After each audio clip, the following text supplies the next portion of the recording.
Hello and welcome. You are watching News 9. This is your weekly dose of everything that happened in the world of artificial intelligence. We call it the AI Report. Well, it has been a week that has been nothing short of shock as well as awe in both the tech universe as well as the financial markets, and all thanks to artificial intelligence and the next wave of agentic AI breakthroughs suddenly showing up. Well, more on that later on the show, but first up, here are the top headlines.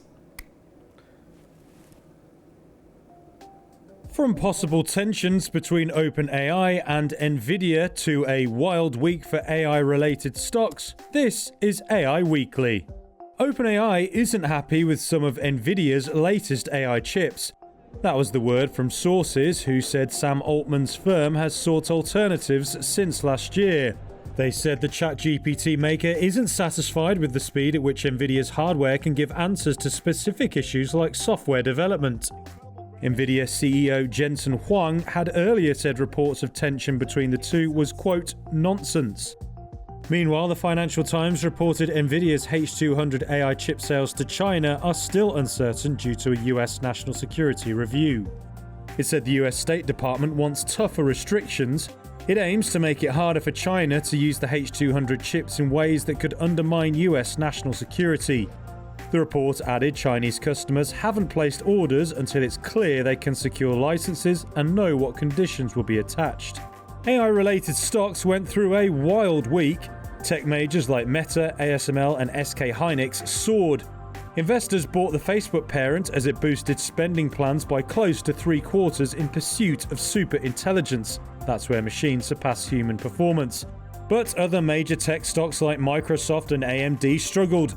Microsoft endured a more than 10% one-day drop after AI spending worried investors. The firm only edged past forecasts for quarterly revenue on its cloud computing business and ramped up AI spending. That disappointed market watchers who wanted better returns amid intense competition. And Samsung forecast chip shortages will get worse this year due to the AI boom. It expects any expansion of memory chip supply to be limited over the next 2 years while AI-related demand stays strong. However, revenues were up big time in the fourth quarter for the world's top memory chip maker. Operating profit at Samsung's chip business surged 470% to a record high of $11.4 billion in the fourth quarter from a year earlier. And in other AI-related news, Amazon seems to be taking the disruptions right at the doorstep of Hollywood itself. Take a look.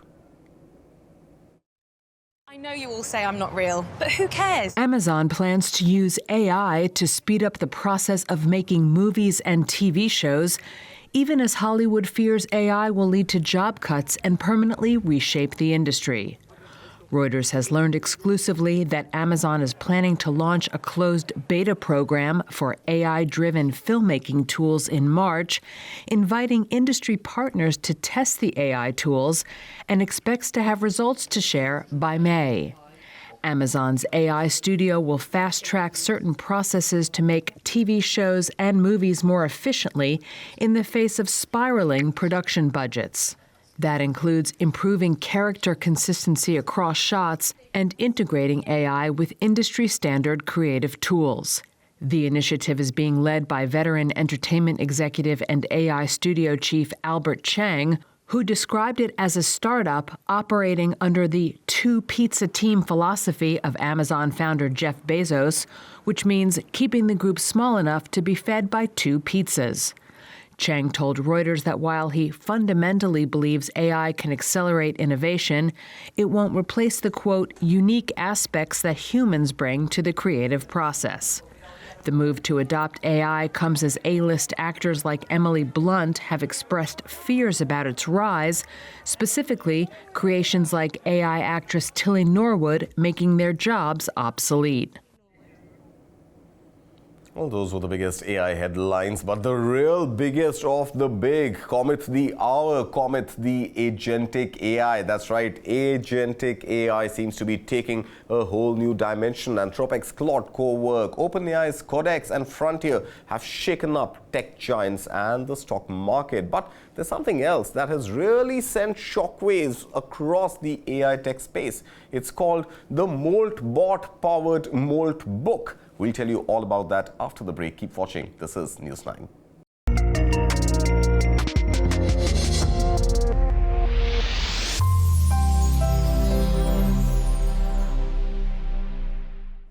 Welcome back. You are watching the AI Report right here on News 9. Now, the biggest disruption has shaken the AI tech space in 2026, and it does not come from any of the big daddies of AI tech as we know them. Now, this disruption is called the Moltbot. You might have heard of it already. Moltbot, now called OpenClaw, and was previously known as Clawbot. It's the personal AI agent, or you can call him just a digital assistant. A user gives it instructions and it can help manage tasks, simple tasks such as scheduling meetings, sending emails, planning expenses, even drafting pitch presentations. Now, this is your personal agent that sits right on your computer, looks at everything you're doing from reading your emails to what you're browsing on the internet, your writing style, and adapts to it, learns on the go, as you call it. But there's another elevation to that, and that is called the Moltbook. Now, Moltbook is a platform, a social media platform like your Facebook or Instagram, that puts this bot out to the public. Now, it launched as a social media style site, almost like a Reddit, where these agents appear to have their own profiles. They post messages, they respond to one another, and they also talk about human beings. Now, to an outside observer, it can look like a network of bots interacting without human involvement. But that human involvement is there because the bot has indeed learned from the human. Now, in the past month, tools like Claude Cowork and OpenAI's Codex have also shocked and awed in the past month alone. Moltbook, a Reddit-like forum for AI agents, is a website where AI agents can post messages and interact with each other. A lot happening in the world of artificial intelligence. Elon Musk has hinted at early signs of a singularity, while Sam Altman dismisses it like a fad. The truth perhaps lies somewhere in between. Let's try and identify that truth. We have a special set of guests joining us this morning. In the studio, I have with me R Sridharan, Editor International at TV9 Network. I also have joining me virtually Siddharth Pai, the founding partner of 314 Capital. Well, let's put all of what we have been trying to understand for the past week or so in perspective. Shri, let me first begin by asking you, Moltbot, an agent and assistant sitting right on your machine who has access to practically everything that you're doing on your machine. How efficient would that be for workers, and potentially how dangerous would it be for humankind? So Kartik, we always on our shows we talked about how 2026 would be the age of the agentic AI, and we're seeing that happening now. So if we look at what Claude has done, which is Anthropic, the company, is basically put out a suite of 11 plugins, which are actually much more than plugins. These are actually applications which take the leap from being just assistive to being autonomous. So, as an average user, if you were interacting with, let's say, your Chat GPT or a Perplexity or Claude, if you wanted to, look for the best fares, it would tell you, okay, these are the best fares that are currently available. I've done a smart, research, browse the entire web and got you these. But now what can, these agentic AIs do is actually go ahead and book. It can go up, look at your travel calendar, it can look at your preferences, and then, book the tickets. It'll know your credit card details. It can book the tickets. So this is the big leap which is now happening from the thinking layer to the doing layer, the application layer. And hence, the reaction which we saw in the stock market, where almost $1 trillion worth of technology market cap was wiped out in the wake as a knee-jerk reaction. It's, there's some recovery, but this is the big shift. And markets, Kartik, don't just look at today, the impact today. They're actually looking ahead to 5-10 years. And everyone is convinced that the agentic AI is going to be a big disruption which upends the traditional IT model. So I think that's what we're seeing in the market today. And the reaction from people is essentially a summary of that. Right. The reaction is a summary. Of course, we will also talk about the Anthropic AI disruption, which is leading to all the massive sell-off that we are seeing on tech stocks maybe later on the show. But Siddharth Pai, an example that Sri just gave, that, from not just understanding what you're looking for and recommending the best options to you, but going ahead and booking those options for you. That means the bot pretty much has access to your credit card. It has access to the PIN potentially required for it to make that booking. There are obvious dangers associated with this, isn't it? No, of course, 100%. I think technology is always outpaced regulation. Technology is always outpaced safety. And very few people are actually talking about the security implications of this also. I think the fact that, and even when it comes to all these bots, the prompt injection risk still ends up actually running exceptionally high.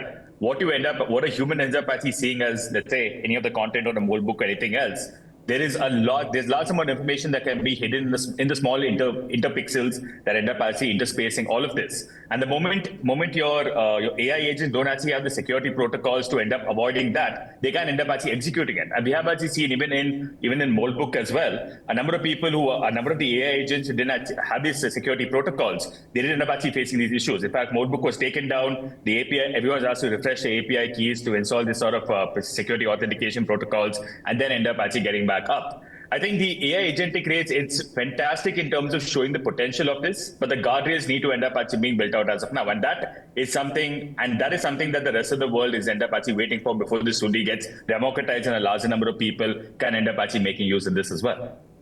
Okay, we will talk about regulations momentarily, but Sri, if I were to sort of, just pivot away from Moltbot to Moltbook that Siddharth was also talking about. Now there's a social media platform, almost like Reddit. So the agent gets installed, you have the Moltbot installed on your on your device. It has access to practically everything: your email, your style of writing, your browsing history, your likes, your dislikes, your preferences.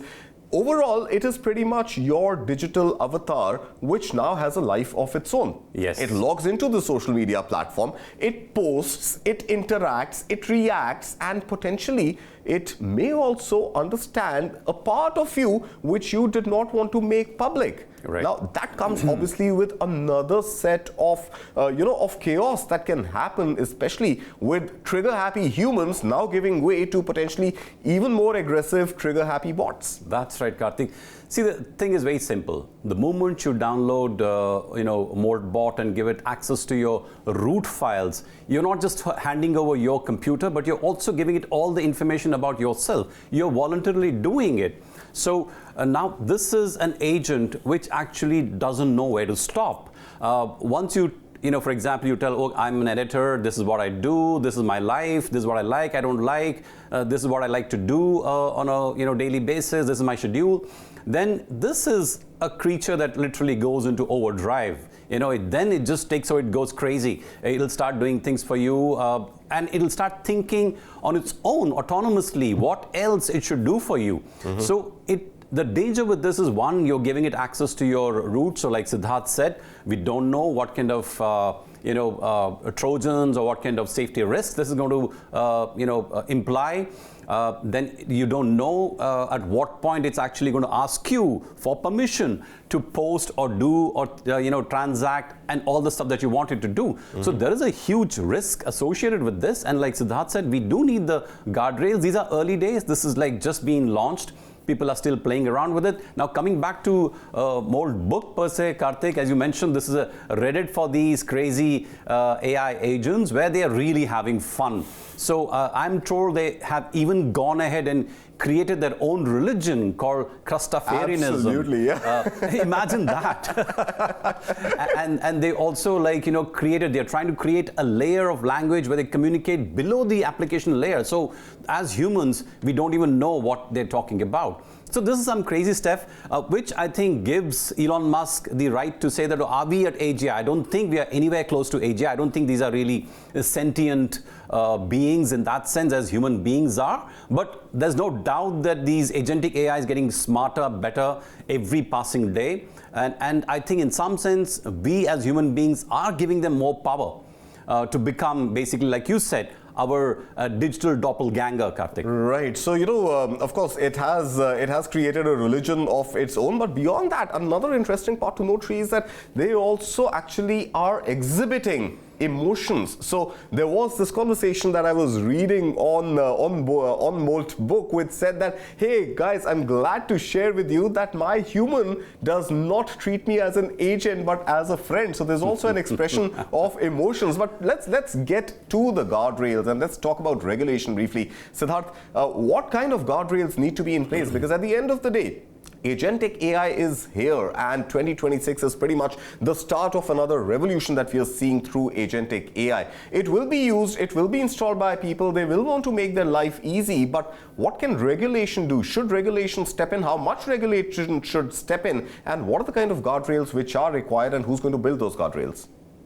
I think the biggest question to ask is, can a principal or a user actually be held liable for what the AI agent ends up doing? It's a classical principal and agent problem that's actually underscored a large amount of jurisprudence as well as law across the world. So I think the way jurisprudence is going to evolve on this, I don't think any of our existing frameworks are fully equipped to end up actually managing this entire piece as of now. I'm firmly of the opinion that the AI is actually best equipped to end up actually deciding how it should end up being regulated, provided the principles and the philosophies are actually instilled by humans and the way our current society ends up actually working as of now. But I think in terms of cybersecurity risk, which is actually the highest, given the fact that a large number of the users of this who are hobbyists may not actually understand the security protocols that come in, some of the basic stuff that they have to do, like running this on a virtual private server or a VPS, making sure that if you are giving it access to any sort of financial data, it's actually limited. Like the total amount of cash they can end up using is actually been instructed by you. That if there are guardrails that if a transaction exceeds a certain amount, they need to end up actually running it past you. I do actually see a large number of services actually come about as digital concierge to help you get better value out of these AI assistants to end up which to end up actually doing a large amount of this work. So it's a combination of market-driven forces. It's going to be a combination of just basic digital hygiene that you have to do, and the regulatory framework, I firmly believe, should not end up prescribing and micromanaging a large amount of this. The framework should actually be contingent, should actually rely on whether the agents can actually be, whether the principals can be held liable for the work actually done by the agents. And I do actually foresee that jurisprudence going forward is actually going to be very, very exciting, because these are deep philosophical questions that humanity will be grappling for a long period of time. We may actually see answers and an acceleration towards, I would say, resolution happen courtesy of these particular AI systems and these LLMs and these AI bots itself. All right, Siddharth, we will leave it at that. Thank you so much for input. And Sri, do stay with us, because on the other side of the break, there's another AI agent,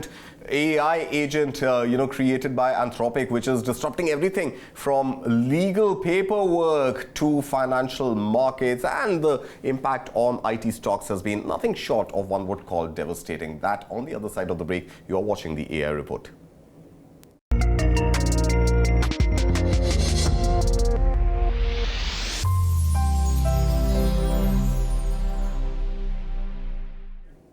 Welcome back. You are watching the AI Report right here on News 9. R Sridharan continues to be with me, the editor international at TV9 Network. Let's dive into the final part of our show. On the 12th of Jan this year, Anthropic released Claude Cowork Ai. Now, this last week, it added plugins to the platform that the company claims can automate dozens of tasks, including plugins for customer service, product management, marketing, legal, and data analysis, among others.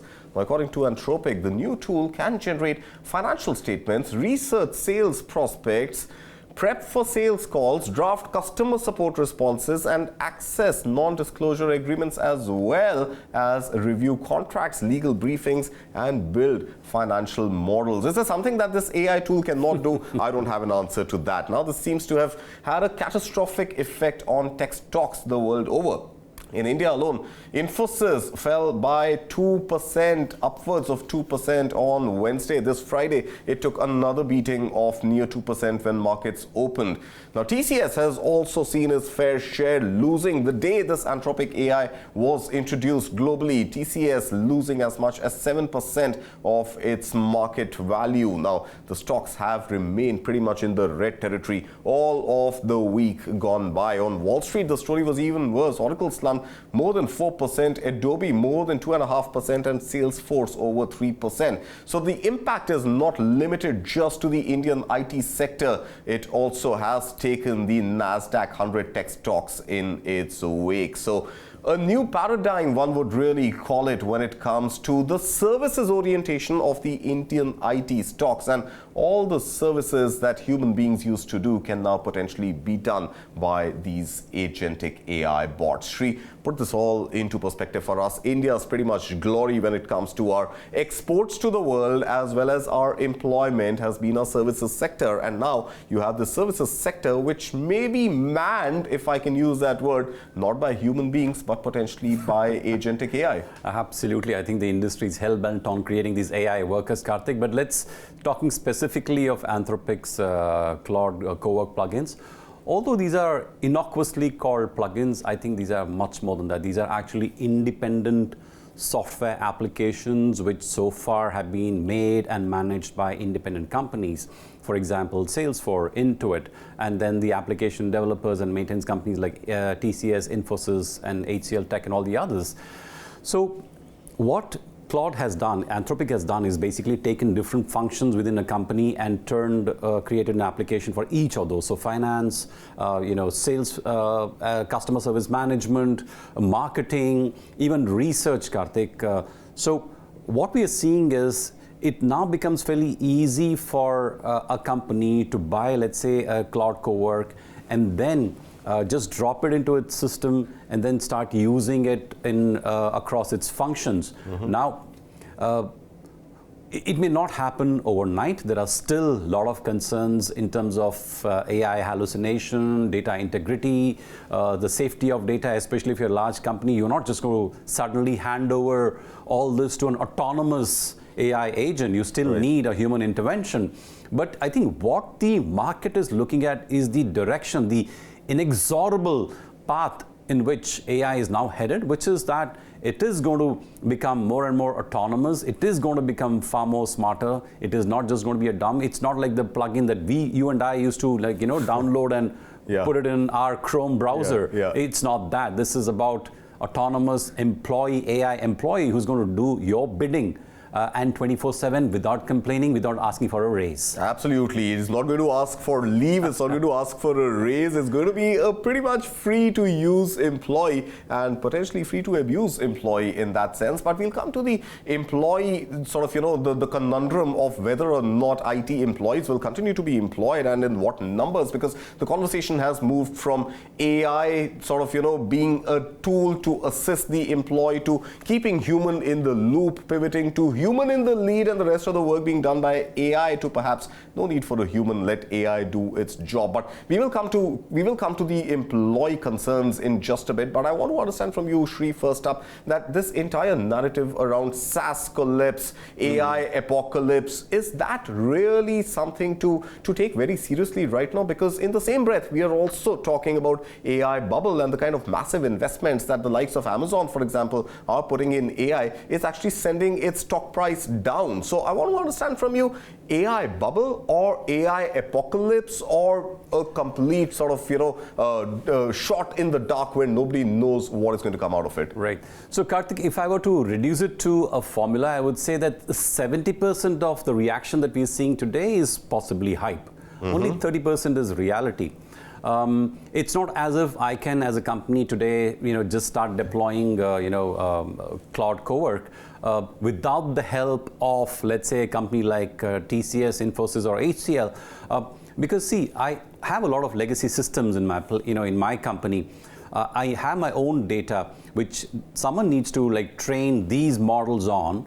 So there's a lot of integration and the whole task of synthesizing these different tools with my existing tools that needs to be done for it to be efficient. So I think the reaction is a bit excessive, where investors are looking at maybe 5-10 years ahead in terms of what these autonomous agents will do to these companies, the long-term impact. But don't forget that our companies, for example, Infosys, they are building their own AI tools, which will protect their business, and they will need companies will need integrators like an application developer maintenance companies like Infosys, TCS to basically put these things together, make sure that the security, there is no hallucination in the data, and all the other requirements that you have as a company, that your firewall is built and protected, and you can operate without any risk to your IT system. So that job will continue to be done by the Infosys and the TCS of the world, Kartik. Okay, but human beings, or you think over time these firewalls will also be built by agents? So what I'm trying to get to now, Sri, is are humans going to be in the loop? Are humans going to be in the lead? Or are humans going to be left behind? Because we've seen the kind of firings, the pink slips issued by tech firms, not just in India, across the world, has been nothing short of daunting. So is human going to be in the loop, and for how long? So Kartik, that's very well put. I must say the human will be in the loop, but you talked about people who will lead and those who will be left behind. So unfortunately, the reality as it looks now is that a lot of people will be left behind unless they make themselves AI savvy, unless they teach themselves all these AI tools and become very comfortable using them. There will be a bunch of people who lead the AI innovation, who will obviously be the researchers, the inventors, people who do that. But for the vast majority of people who are engaged in clerical, autonomous, monotonous tasks, which is like drudgery, that will probably get eliminated very quickly, Kartik. We're already seeing that happening with coding itself. Yeah. So there's now vibe coding that anyone can using Claude can do vibe coding. Right. So even if I don't know coding, I can do coding. So it's like crazy out there. Final question to you, Sri. We are running out of time. Final question: is the job threat going to be limited only to coders, only to IT employees? Because we are seeing what Anthropic's Claude Cowork can do is also disrupt legal work, can disrupt financial reporting work, can disrupt even marketing, sales. So are there going to be any jobs that you can singularly point out which are likely to be safe? So Kartik, I talked about everything from finance to sales to marketing to R&D. AI will come for every job that it can. It'll come after every job that it can take, and that's going to be driven by market forces. It's inevitable because ultimately companies want to be profitable. They want to run the most efficient because they have to compete in the marketplace. So in some sense, the utopian world that Elon Musk talks about, where it's the age of abundance, people aren't working, the state takes care of the people because there's so much of productivity and so much of wealth which is being created by a handful of companies. I hope it doesn't come true, but it is a scary possibility. It is I would say at this stage. In the realm of possibility, plausibility, probability or not, we don't know at the moment. But Sri, it might just be a matter of time before it's not you and me sitting here and having this conversation, and potentially our agentic avatars could do that. But let's leave it at that. Thank you so much for your time, Sri. And with that, we come to an end of another edition of the AI Report. Thank you so much for watching. Keep watching News 9.